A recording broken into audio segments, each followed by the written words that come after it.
Over the past 2 seasons, Airtel has touched the lives of countless families, individuals, and communities throughout Nigeria. This year, we continue the journey. Join me as I take you across the country to meet the people who are trying their best to go the extra mile to make life better for themselves, their families, and those around them. The day I got to their house, she was lying down there. She was virtually bedridden. It was shocking. We were coming, I think he must have got scared or something.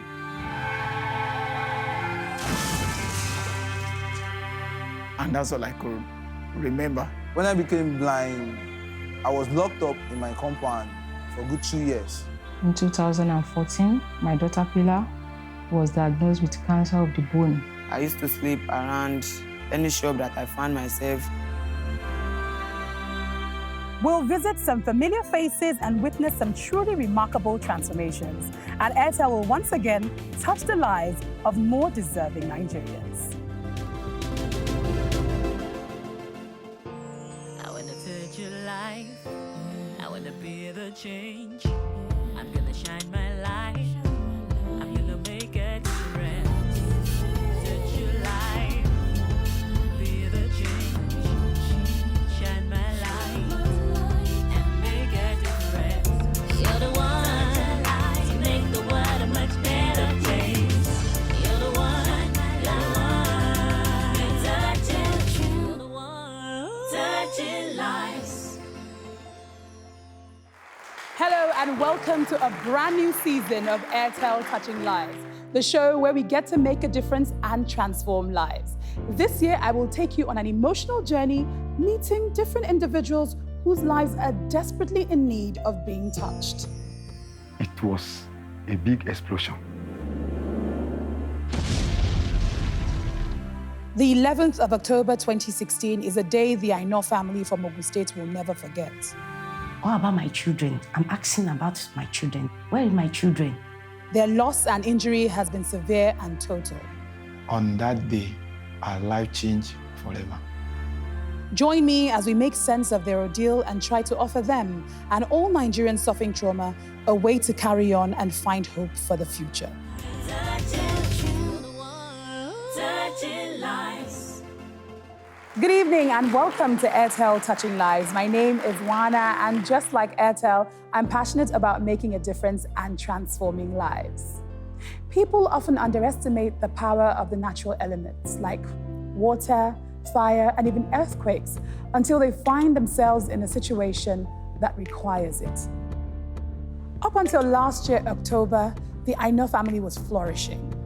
Olusegun Aina was working as a carpenter, taking care of his wife and 4 children, including his 3-year-old twins. Tragedy struck, and their lives changed. Touching lives. I am Aina's neighbor. I live very close to their house. Most of the time, because of the nature of the work of the husband, I recommend him for some jobs in this environment. The life in gun environment is very hard, and the only access road we have here is through bamboo bridge. In the morning, I went to work. And then on my way coming back home, my wife is at home with 4 children. My children, they are also in sitting room that time. I have twins, but 2 of them, they are in the sitting room. There is no light in where we are living. The generator, we used to put it outside. But after oven the generator and it's getting cool, we put it in the place that we normally put it. And I'm trying to put fuel inside the generator. I see that the fuel have poured on the ground. Suddenly, I see that my husband is coming back from work. Immediately, I carried the fuel out, and I'll be cleaning the one in the floor. That's how fire came in. It was a big explosion.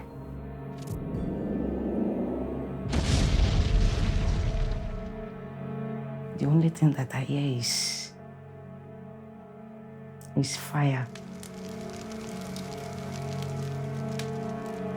We came out and we were told that a particular house was burning. On getting there, it was Aina's family's house that was burning. One boys and the mother, they ran out. Now everywhere, smoke and fire. Immediately, I sent people to my own house to get some water. And then me, I looking for the 2 boys and 1 girl. Even the smoke that was coming out from the roof was so black and thick that no one could be able to see the other side, even when we were trying to rescue them. I couldn't see them. After, I went out because I want to fall down. This window was the window that we saw a particular hand and we were able to rescue the guy, which is Korede. The time that it took us to take them to hospital that day, that one lasted about 1 hour. At that night, it was a very bad night. The neighbor rushed them down here, shouting. All of them were in serious pain. I saw it as a life-threatening injury, so we took them up immediately, set up lines, and start treatment immediately. The husband was 1st degree with about 44% burns, while the woman is about 11%. But the pain was severe.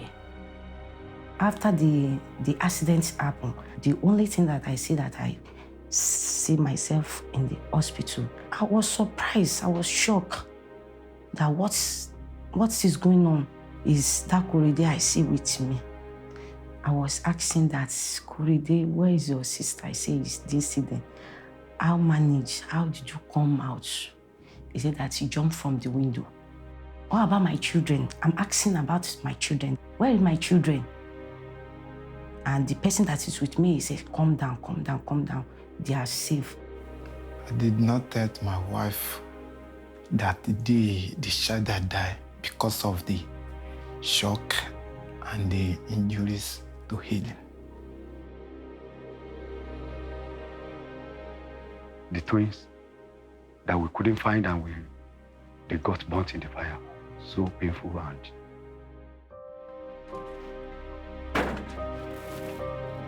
this is Aina's house.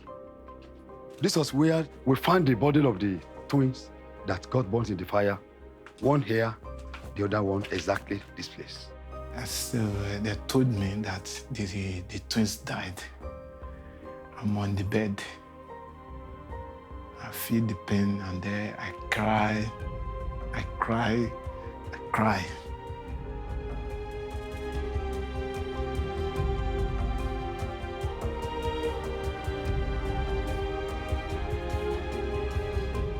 2 weeks later, they come here to come and tell me that the children, they are no more again. I don't know.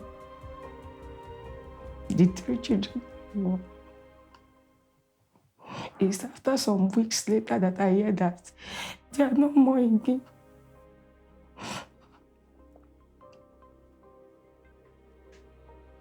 The 2 younger children, twins, got burnt in the fire. The father and the many 2 children that were at home were severely burnt. And one of the children, Anu, a girl, died in the hospital exactly a week after the incident. Is this October they are going to complete 4 years? But the other guy is going to complete 7 years this October.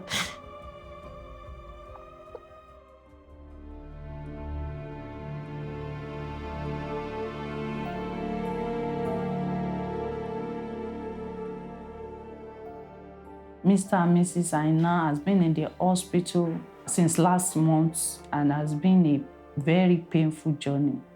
This my hand burn. This my hand, second one burn. My leg from here just down. Here from here down burn. Burns wounds are painful because the nerves endings are involved, and it makes it very painful. How I'm feeling the pains is too much. Even though after the dressing, if they dress this leg finish, some 2 hours, after 2 hours, is that time I will be able to get myself. If they are doing it, it's like maybe I want to faint. All my body will be shaking, my leg, everything will be shaking. The legs now is, I can put it down. I can manage to walk. I can walk. Before, I cannot even put it down. Talk less to sit down like this. Their physical wounds will heal, but the emotional wounds will take a longer time. There is not any woman that's 3 children at the same time, just like that. Everything that they had, the property, the equipment, the trading stock, including 3 children, they have lost everything because even the little money they had was also in the house and got burnt. Yesterday, I'm still thinking how the children, they are doing. They are performer in the church, they are performer in the school that they are going. They are make me always happy to even give me more effort to work in that place that I am. The school that I'm working, they give me more encouragement because I see that the work I'm doing it because of this, my children. And they are giving me happy. They are performing well, they are doing well. But I don't know.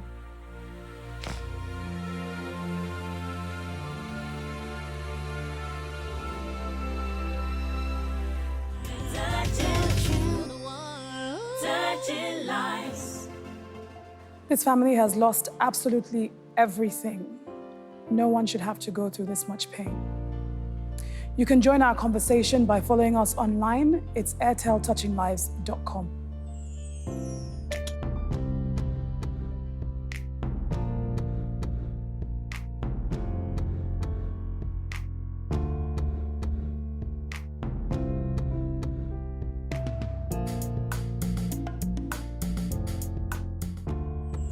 Coming up after the break, we speak to Wana Wana, and we all come to terms with this devastating tragedy.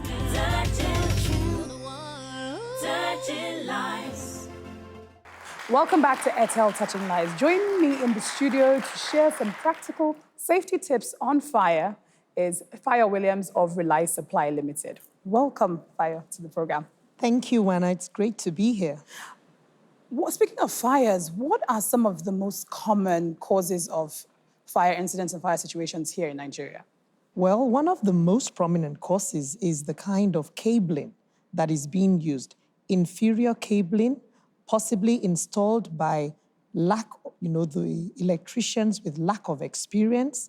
And with this inferior cabling, you have more of iron rather than copper, and then it gets heated up and there could be a fire.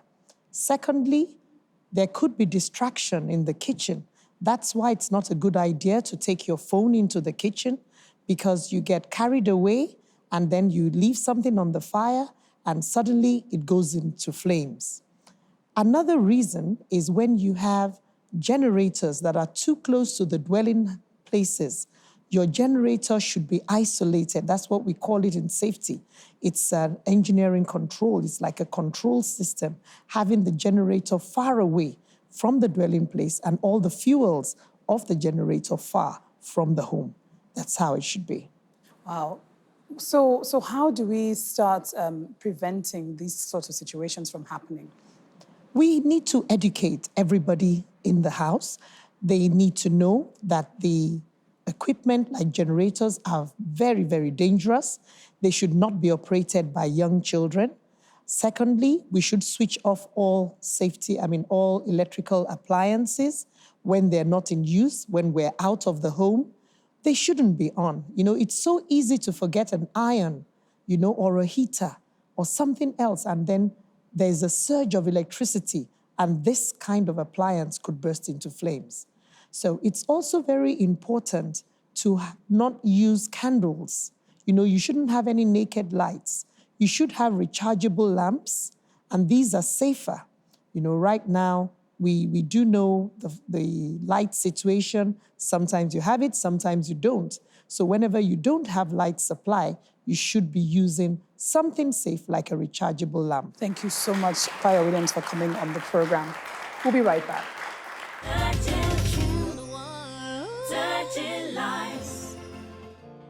This tragedy will certainly have a long-lasting effect on this family.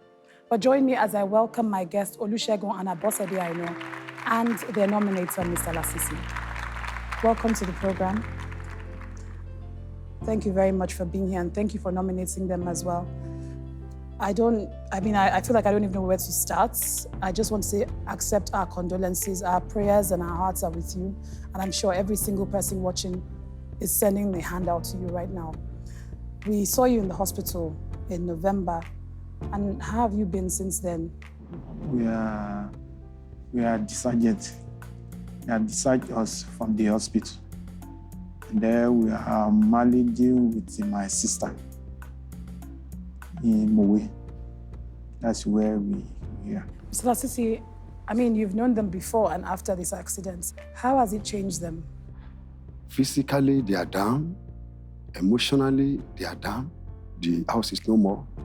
We are just using word of God to encourage them that no matter what happens in life, as long as we are still living, there's still hope. But how are you coping? I'm so tired, even though through these accidents, about thinking, because I went to the hospital, they said that's my enemy. All these sides by my side, even though these sides, I can't be able to see, which is this, how I used to talk before. I'm talking way before. But now, all these sides, I didn't get it right. So, what would you say that you need? What kind of help do you need to start to rebuild your life?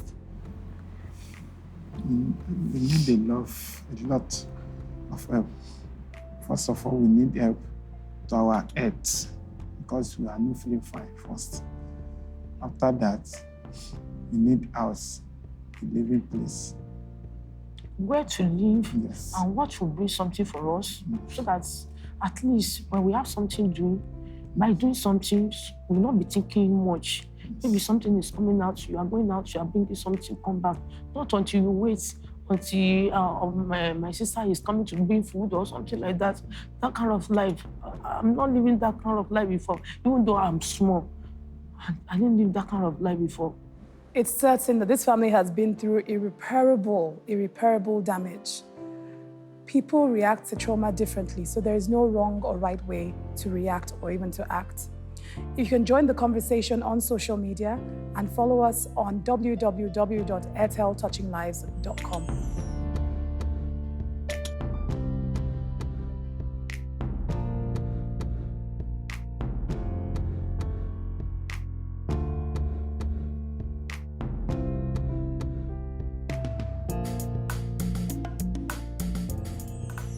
After the break, we touch the Aina's lives in a way they will never forget.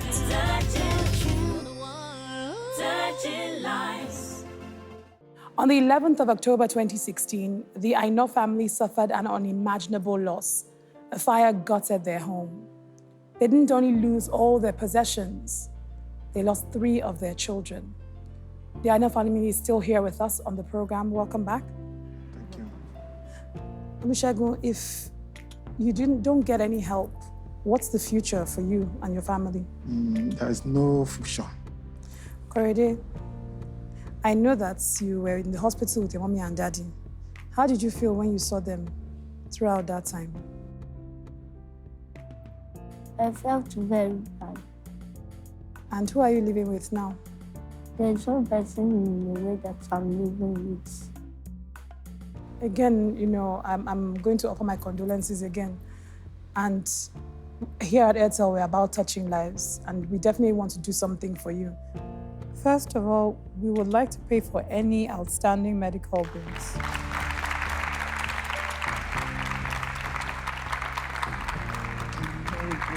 Because we know that has been very, very difficult for you, and you're still owing a lot of money. Yes. Thank you. How do you feel? We're very grateful for that because we don't even expect it, and you do such a thing like this for this family. And I pray for Airtel. Airtel will continue to go higher and higher in Jesus' name. Thanks so much. And we're also going to help you rebuild your house. Thank you. We really thank you. Thank you, Ete, for not there to us. Thank you for coming on the program and sharing with us. We really appreciate you being here. And I know that it is so difficult for you having to relive that experience again by telling us the story over and over again. And I know that you'll be physically healed from everything that you're going through and emotionally as well. Thanks, Queen. So thank you so much for coming. Thanks so much, man. I'm very grateful. God bless you. It's been a really, really sad day right here at the Airtel Touching Life studio. Today, it's really about urging you to just lend a hand to anyone around you, whatever kind of trauma they're experiencing, emotional, psychological, physical. Just lend a hand, listen, and help. Thank you, and see you next time. During the recording of this episode, Airtel's on-set doctor noticed Mrs. Aina was struggling to talk, and her face appeared to be in paralysis. She was immediately treated for a viral blood infection and thankfully presented no symptoms of a stroke. In season 1, when we met 13-year-old orphan Samuel Ufot, his future was uncertain. But Airtel empowered his older sisters with a startup hairdressing business. Today, their circumstances have changed for the better. And we meet Destiny and Esther from Lokoja in Kogi State. My family and the life I was living in Delta State, it wasn't good for a child like me when I was growing up. It was violent because of the beatings in the house.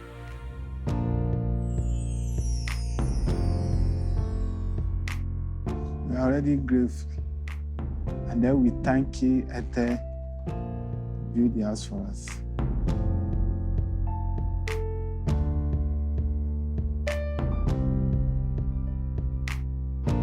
I wanna touch your life. I wanna be the change. I'm gonna shine my light.